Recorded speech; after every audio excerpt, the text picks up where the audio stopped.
Hi mga kapreni! Bigla ako napatambay tapos nagsilpon-silpon na din. Yung Maximix, bakit nandyan? Sayang naman kasi yung binabayaran ko sa internet kung hindi ko naman din gagamitin. Mag-isa ko lang ginagamit yung internet, baka gusto nyo sumagap. May bayad nga lang, wala nang libre. Uy! Simula nang naging content creator ako mga kapreni, hindi ko na talaga maiwasang magsilpon-silpon ba? Mapapasana all ka na lang talaga, uy. Minsan na nga lang tumambay dito, may kumagat pa sa akin. Tara mga kapreni, may papakita ko sa inyo. Tara dito mga kapreni. Huwag na kayong mahihiya, tara dito. May nakikita ako dito kaya gusto ko rin makita nyo. Tara na kasi mga kapreni, tingnan nyo kasi. Ang kulit nyo naman mga kapreni, parang may papakita lang ako sa inyo, ayaw nyong lumapit. Kapreni, ilapit mo yung video. Yung nanay ko kung ano-ano mga pinagpapapakat dito. Hindi ko malaman kung gusto niya talaga pagandahin o talagang pinapapangit niya lang. Yung nanay ko talaga tamang trip. Yung pinakat naming wall brick sa Kisame, meron pa mga natira kaya dito nilagay ni nanay. Dati kasi dito sila natutulog. Tapos Makati daw kapag sumasandal dito sa Hollow Blocks. Kaya naman naglagay ng ganito mga kapreni, kaya lang nasa taas, hindi nasa baba. Itong bahay namin mga kapreni ay bahay pala ng nanay ko. Kalitada na lang ang kulang at kung ano-ano pang pwedeng gawin para mas gumanda. Pira ang kailangan, pira ba?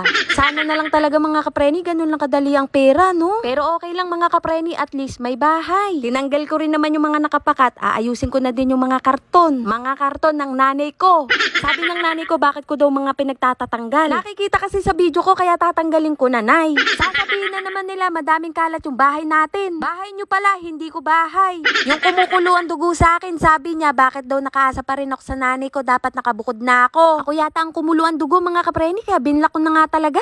Pakiramdam ko, minalita ko kapreni. Saka ako na lang siya i-aambla kapag meron akong mansyon. Tapos kukuhanin ko siyang katulong ko. O kapreni, tama na yung daldal, ipaliwanag mo na yung mga ginagawa mo.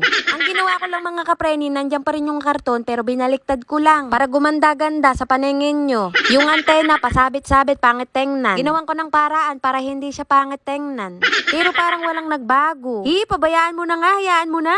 Sino may kailangan ng karton dyan? Marami kami. Bibili ka nga lang sa nanay ko. Kapag maganda at matibay pa, 5 peso. Kapag lukot-lukot na ang karton, 2 piso na lang para sa iyo. Kung sasabihin nyo, bakit naglalagay pa ng karton dito? Wala kayong pakialam ha. Hindi nyo maiintindihan yan kasi rich kid kayo. Hindi nyo talaga maiintindihan ng sitwasyon ng mga mahihirap na kagaya namin. Ito pa isang negosyo ng nanay ko, personal collection. Baka gusto nyo kumuha 1 month to pay. Kapag hindi kagad nagbayad, nakapost na kagad sa Facebook. Ganito din ang gamit ko mga kapreni na popcorn, mabango siya. Yung tsinelas, hindi mo ba ginagamit yan? Bakit nasa ilalim lang? Umayos-ayos kahit papano, umaliwalas. Kasing aliwalas ng pagmumukha ko.